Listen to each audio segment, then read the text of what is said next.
Report. Now, Yes Bank's developed cold feet. The private sector bank has decided to hold back onto its $1 billion qualified institutional placement just a day after that issue opened. The management is blaming new QIP guidelines. Let's actually first hear out what the bank's CEO and MD had to tell us when we asked him behind what the rationale was behind this move. The fact that when you keep it open for 2 days, and there is lack of understanding of the regulation, then why is the issue not being closed on the spot, right? Yeah. So the interpretation of the regulation, if it requires for it to be kept open for 2 days, creates uncertainty on the issue. But sir, can you elaborate on that point? As you're saying, the response was overwhelming in the beginning.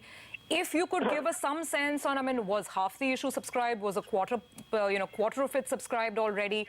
And then what sort of confusion, even if the issue were to be open, if it was getting such great response, how would those 2 additional days have led to any sort of uncertainty?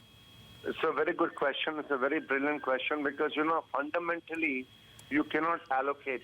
Every investor in the world who is not used to the complexity of Indian regulation wants to subscribe and to get an allocation, and with the allocation, get an allotment. And with this 3-day window, the investor doesn't know whether, the entity that they are subscribing from will be able to get the allocation. So this whole thing becomes like a bit of a mirage. And therefore, I'm not in favor of this regulation. Okay, let's get some more perspective and color on what's really going on. We've got Mr. Tulsian joining in. Sir, thanks so much. Good evening. Thank you for taking this call. So what we heard from Mr. Kapoor was that there is this confusion in guidelines and they were forced to keep the issue open, and that's why it was causing uncertainty. What we understood from some of the industry experts, including a former ED with SEBI, was that there's been no real change in guidelines and perhaps the confusion was lying elsewhere. Your sense, sir, on what has happened with this QIP and that massive fall that we're seeing on the Yes Bank stock in the last 2 days? See, I also have the same view. I don't see any reason or any kind of goof up happening in respect to the guidelines of SEBI in respect to this QIP. In fact, this is a case of aggressive pricing on which probably the prospective investors are not comfortable. And they are not, or maybe the selling which we have seen today and the price erosion which has made the share to fall. And now the prospective investors are backing out from the issue. Obviously, nobody will subscribe the issue at a hefty price. So I don't find this as a case of any kind of goof up on SEBI regulation front. We are seeing so many QIPs are coming in. So I don't know where the things have gone wrong, whether it was wrongly advised by the consultants, but I don't think that must have happened. So this seems to be more a case of mispricing or maybe the aggressive pricing, which due to which no response is seen coming in, and hence the bank has been forced to call off the issue. Well, sir, I've also been looking at some other documents and speaking to some people. It seems that there was actually a procedural issue, and that was from Yes Bank's side. But anyway, let's not get into that. What's your view on the stock, sir? Are you surprised with the price fall that we've seen? What would you advise Yes Bank holders? Because this stock has only gone one way in the last 1 year, and that's up.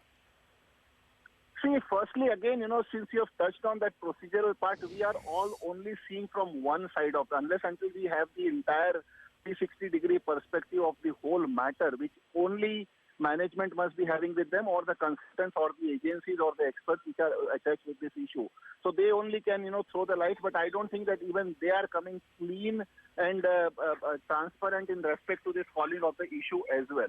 Now, coming on the issue, or maybe the pricing part, yesterday in the afternoon show, I've said that issue having run beyond 100% or more than 100% in this last or in this calendar year itself, having moved to 600 to 1400, which we have not seen this kind of price movement having taken place in any other private sector bank, definitely is not giving comfort. And yesterday in the afternoon show, when I was talking to Anuj, I have said that, profit booking is very much advised now at 1400 plus.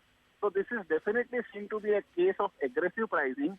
And yesterday in the guarded words, I have said that some kind of market making is always seen happening ahead of these QIPs. And I won't be surprised, and I won't hesitate in saying that this kind of aggression or this kind of market making has happened in this stock also.